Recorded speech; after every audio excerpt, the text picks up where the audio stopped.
Alright guys, so apologies for the wind noise, but we've never actually physically done this before. We're going to measure the exterior of the caravan and we're actually going to calculate the space we live in. So come on, take that side here.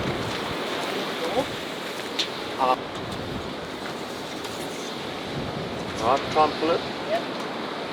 Get 5.6. So it's 5.6 meters long.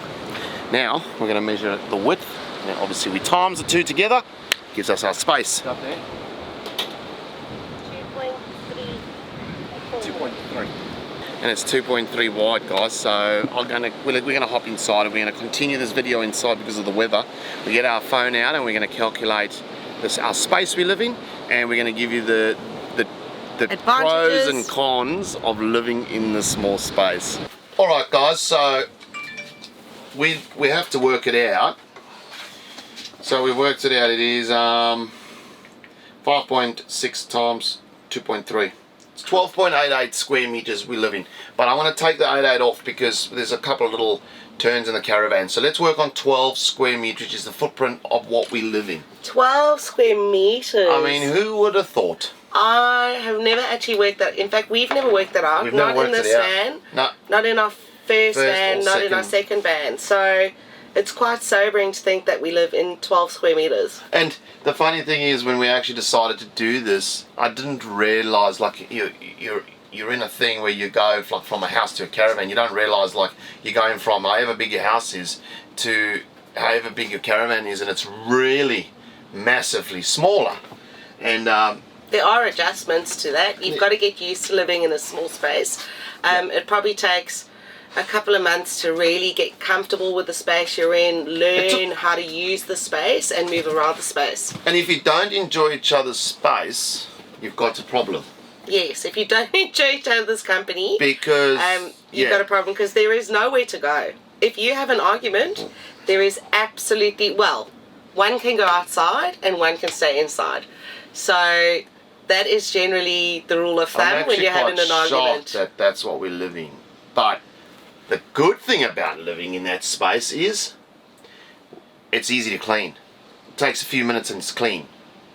But well, the fact of the matter is it probably takes me, I'll be honest, like just a rough clean, 20 minutes. If I want to do a proper clean, it's going to take me like an hour and a half to do all the cupboard fronts and the ceilings and that sort of thing. But when we were living in the house in Brisbane, I was cleaning like the kitchen every night, doing odd jobs every night, and every Saturday full day was cleaning the downstairs and the upstairs of the house. So I was outside maintaining pool glass, needed cleaning, al fresco, outdoor barbecue kitchen, grass, pebbles, decking, so there's garage, a lot of all of that cleaning kind of stuff. And a lot of maintenance. But with that comes the small space gets dirty quickly as well. That is very true, and especially if you have a fur baby on board. So we did notice a substantial difference in the caravan between sadly losing Sophie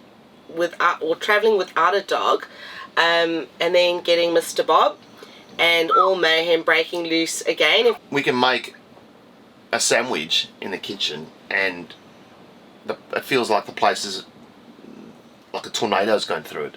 Well, I'm not the cleanest of chefs. I hate to say it, but when you make a sandwich, it is like a tornado goes through it, because you get those who clean as they go, those not clean as you go, and for some reason you like to use like 3 plates in one pot to make a sandwich. I still haven't got out of that after 3 years. 10 utensils. And actually, we're coming up to 3 years on the road today.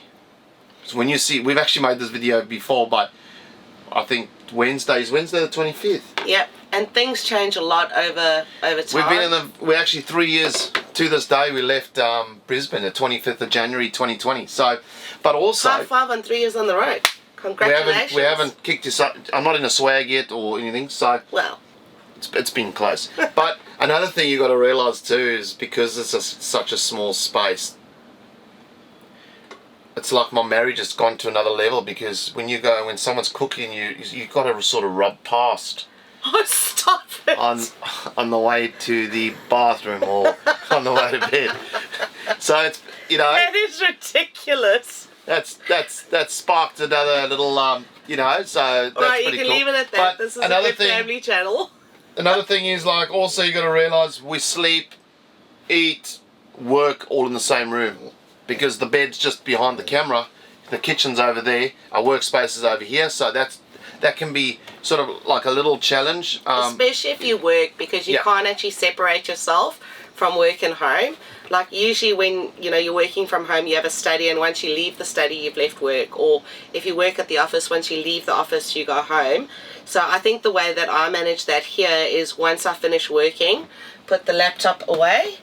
And also we spend a lot of time outside, so I'll actually go outside and we'll start doing things, having experiences, and we probably spend most of our time outside. Yeah, and another good thing with 12 square meters of our tiny home caravan is that it's on wheels, and that's probably the biggest benefit. We can actually take it anywhere we want to go around Australia, and being able to do that has put us in some incredible locations with incredible views, hasn't it?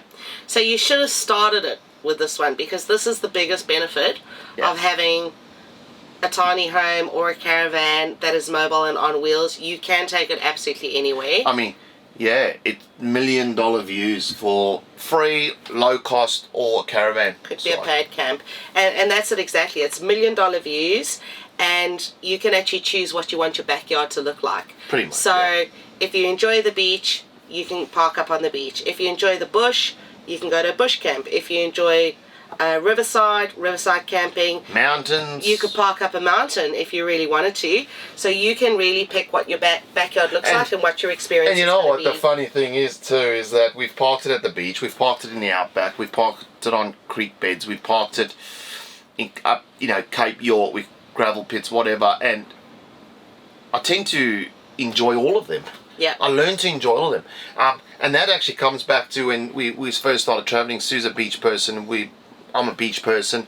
We grew up in a little town by the beach in South Africa, and we thought when we travelled, we'll just follow the coast. And with COVID and everything happening, we actually ended up I said to Sue, we have to go inland. It's getting too cold at the beach and all that kind of stuff.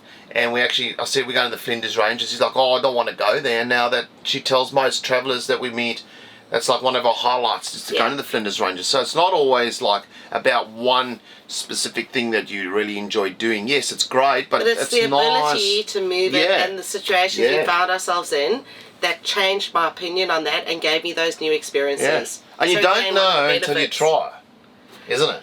Exactly, and you hit another big one on the head. So you said $1 million views for a reasonable price. So you got to talk about the cost of living in a caravan versus the cost of living in a house or an apartment. Like the cost of a caravan versus either a monthly rent or a monthly mortgage, it's definitely cheaper to live in a caravan. You go live in a an apartment with a view. That view never changes. Yeah. Like, yes, the sea changes and the trees grow over time, and I understand that, but like, we can be at the beach today and we can be in the bush tomorrow and back on the beach the next day, or down a river creek, or wherever we want to go, we can do it. So, and for a fraction of the cost, really. Yeah, absolutely. I know caravans are quite pricey these days, but still it's cheaper than a rental or a mortgage. You do have to build in obviously the cost of the campsites, and I think the cost of the diesel. And maintenance, maintenance on caravans can come at costs, can become costly if you don't stay on top of it. You got bearings, you got tyres, you got wheel alignments, you've got just your hitch, even your hitches that you got need stripping, greasing, and everything. Your aircon, your fridge, everything all needs servicing. Just like your cars at home would need service, and your house needs this and that done. Maintenance, whether it's a shower door or calling in a plumber or calling in an electrician. But again, that brings on a really good point, because you spoke about maintenance. Like living in a caravan that is movable or a tiny home, there's a higher possibility that something will break, because you're essentially moving it, you're towing it, and you're living in a small different space. road conditions. Yeah. Not all the roads are great. Living in a small space full time, so the wear and tear on the internal is pretty hectic, because essentially you're walking the same 3 meters over and over. You're sitting in the same chair every day. You're using the same small counter space. You're using the same 5 or 6 drawers. So they get overused in a short period of time. And with the exterior, as Derek was mentioning, you know, things go wrong when you're moving a caravan and you're pulling it over extreme terrain. And another thing I'd like to say too, so wherever we park the van, you don't really do any maintenance outside. So no cutting of grass, no whippersnipping, no plants, no pool, no. You've just basically got your, like your house, you've got to maintain the outside, your hatches, everything needs a little bit of WD-40, your barbecue needs to be cleaned. You know, we try and wash our van when we can. It's not everywhere we can get our van into a car wash that we can actually wash it, but we try and look after it as much as we can, especially when we go sort of around sort of the beach areas and stuff. I always grew up, you know, with my parents always washing the car from the salt air, stuff like that. So when I can, I just, even if it's just a rinse off, I just do that, just try and just maintain our stuff. But going back to outside, so you know, caravan park, anywhere you go, you don't have to, you just have to make sure that you take your litter and everything with you when you go, or when you leave, or if there's a bin, we put it in the bin. So make sure you leave the campground. They say you should only leave footprints. Don't leave footprints. Oh yeah, only leave footprints. Only leave footprints. Right. One of the biggest challenges that we have to talk about, so this is either an advantage or a challenge, either way, is the weather. Now, yes. Well, there's a few ways you can look at it like this. I look at it like this, like we can be somewhere, the weather's pretty bad, because your house is on wheels. You know, we can look at the nearest weather and see where it's not too bad, and you can tow your caravan there. You just hitch up and leave. Obviously, it's not if it's not flooding. I know there's been a lot of that, and we're not talking about that, obviously. But you know, we were stuck last year in our smaller van for 9 days and it rained, and I can tell you that's a challenge. That was challenging. That is a challenge, especially when you've got a little, you know, a dog, a furry dog, a furry animal with you, because he needs to be walked. He wants to go and start and do his business. He's getting cranky. We're getting cranky. It feels like the walls are coming in. That is definitely challenging. Yeah, it's definitely challenging, because if you don't have the outdoor and you're stuck in the indoors, it is a very confined space. Everything gets muddy, everything gets wet. It is I remember when we impossible. first set off, it rained for like 8 weeks. Yeah. And I thought, what am I doing? Like, we couldn't even cook a roast outside. We couldn't do nothing. Washing starts piling up, and I mean, washing. you know, the bathroom's not very big, and our washing machines we have in our caravans can't take like a 15-kilo load. Yeah, yeah. You know, yes, I suppose you could look at possibly going into a caravan park where you can go into a camp kitchen or something like that. Sometimes the ground's actually waterlogged. So the rain is really, really challenging. And the wind can be challenging as well. The wind can be I know we sound like we're whinging, but we're just trying to put it out there. It's not all, you know, rainbows and butterflies. Always like that. You know, with the good comes the bad. Yeah.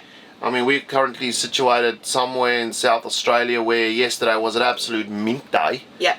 And today's, we can't even record outside because it's that windy. Yeah. I mean, I woke up this morning, it was quite a nice morning, but it's gone a bit mizzy outside. You want to watch the weather ahead, because otherwise you're up at obscene hours in the morning, like 1 a.m. Oh, it's happened to everyone, don't you worry. Putting their awnings away. The other thing is, talk about hot and cold. So literally, last Saturday, 41-degree heat, in a caravan, off-grid, no aircon, because the aircon was broken at that stage, but we were off-grid, so we couldn't plug in. And when you're in a small, confined space, without relief from heat, you can open the windows, you can put on the fans. There was a hot wind that was blowing too. It was blowing a hot wind, and there was absolutely no way to cool down other than to wet ourselves. But you got to watch your water as well, because your waters when you're off grid is limited. So most of the water I was using to hose Bob down to keep him cool, because at the end of the day we'll survive it. but you know, the dogs can be highly sensitive to heat, so we were having to hose him down every hour. We've been caught in 3 years, we've been caught in both sort of scenarios, hot and freezing cold. And I tell you what, I do prefer the hot, because, I don't know, you can still go for a walk, you can wet yourself down, or go for a swim in the sea, or go for a swim in the creek. But when it's that cold, like, it's unpleasant. Like, you know, Do you know what's really interesting? I get less motivated. Do you know what's really interesting? I prefer the cold to being extremely hot. I'm not talking about like normal, I'm talking about extreme weather. Because when you're really cold, you can always put more clothes on or get under a blanket to heat up. I don't get motivated. I'm the opposite, totally. Yeah, absolutely. You got a little list going. Yeah, I've got a little list that I'm referring to behind my coffee cup, a little cheat sheet. Where did he think I was coming up with all these ideas from? She's rolling it off the tongue pretty good. I think it's important that we cover everything. So with the hot and the cold, the benefit of that obviously is like, you know, with the hot, we can pull upside a creek, a river, or the beach, and we can go for a swim. If it's terribly cold, as mentioned, we just hitch it up and we move to somewhere that's a bit warmer. But it is important to watch the weather, and something highly recommended. The other thing I want to talk about, like, you're probably going to get a bit upset with me for talking about this, but it's something I always bring up. Like, the reality is, that's your bathroom. No, hang on. Bathroom, laundry. Your bathroom, your laundry. And your toilet. So in your bathroom, you've got your toilet, your basin, your shower, your washing machine. Let's talk about the toilet and the shower. If you're a person who likes privacy and is really conservative, you don't have privacy. The most privacy... I'm going to measure it. While you're doing that... I'm up with the measuring. The most privacy you have is sliding your door across. If you need to use the toilet or you need to shower, you need to be comfortable doing that with your family around you, because in one way or another, they're going to be very nearby, and it can be something that's a bit embarrassing to others. And also, so what was that measurement? You working it out? Yeah. Here we go. 2.7 square meters. So it's 2.7, that's 2.7 square meters is the full footprint of the bathroom. Yeah. While we're on the topic of toilets and showers and the bathroom and washing machines, the other thing is that's really important is when you're in a caravan, if you're off grid, you can only carry so much water, and the water limitations can be really challenging. So there's nothing more challenging than, in my opinion, feeling dirty. Like, you want to feel clean, and you've got to learn to manage your water supply. So, like we said earlier, the hotter climates, you tend to use a lot more water than in the colder climates, because when you're sweaty, you want to have a shower before you go to bed. But when you're cold and stuff like that, you don't feel. You know, when you're off grid, you can push it a little bit with a couple of wipes here and there. But but I also would like to say, I never ever thought, since we're talking about that, I would be watching how much water you use, how much power you use, and how quickly the toilet fills up. When we go and stay with friends, or we get a chance to go and stay in a house or an Airbnb, like, you come out and you realise you don't have to check how much power you're using, because, well, when you turn the light on, there's just power there. You can flush the toilet twice if you want to. If you want to, and you can have a nice shower or a bath. And you can fill the sink all the way to the top when you're doing dishes, like all the way to the top. Sometimes I just open the tap and watch the water run and think, this is amazing. So that's a bit of a down point. But we've adapted. Yeah, you adapt, you get used to it, and you manage it, because it's a daily thing. Your priorities change. On the toilet front, that can be very challenging if the toilet's full, if you're off grid. Again, you've got the option to book into a campsite that has facilities, but it's something that you need to manage, because you don't want to get caught short. After 3 years of travelling on the road, if we find a camp, the first thing I start looking for is the closest dump point and the closest water. Yeah. And we work it from there. And if I can find a dump point and water, there's generally a supermarket or some sort of general store around there, so we can get our daily, like, bread, eggs, butter, cheese, just to survive, drinking water. This is why Derek gets upset with me, because I talk about the toilet a lot, more than I should. But I worked out in our first year of travel, I used over 100 toilets.